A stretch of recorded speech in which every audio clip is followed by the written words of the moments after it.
வாழ்க வளமுடங்க. நாளைக்கு சித்திரை 1ங்க. இன்றைக்கி கனி காணுதல். முதல் நாளே வந்து நம்ம வீடெல்லாம் க்ளீன் பண்ணிவிட்டு சுத்தம் செஞ்சுட்டு நம்ம இதுமாதிரி பழங்கள் வாங்கி வச்சுட்டு முக்கனி வாங்கணும்.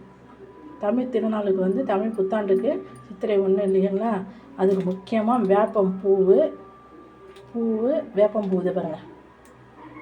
இந்த வேப்பம்பூவு நான் பலாப்பழம் வாங்கியிருக்கேன், வாழைப்பழம், மாம்பழம், மாதுளம்பழம், ஆப்பிள், பூவு, வளையல், மஞ்சள் குங்குமம், அந்த தாலி சரடு,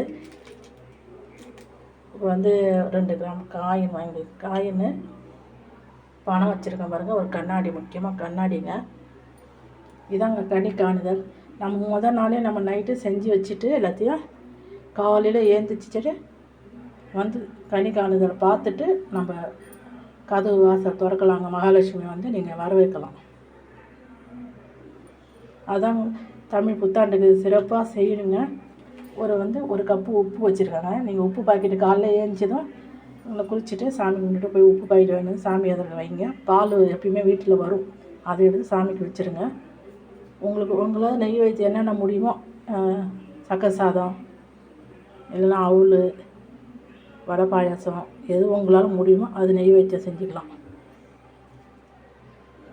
இந்த முறையை நீங்கள் வழிபாடுங்க.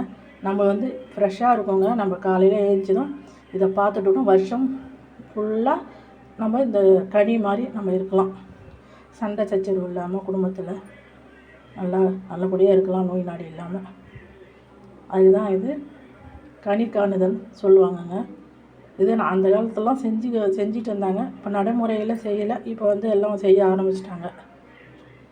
முக்கனி இருக்கணுங்க. பழம் இல்லைனாலும் பரவாயில்ல, பலா, வாழை முக்கியமாக இருக்கணும். இனிய தமிழ் புத்தாண்டு வாழ்த்துக்கள்.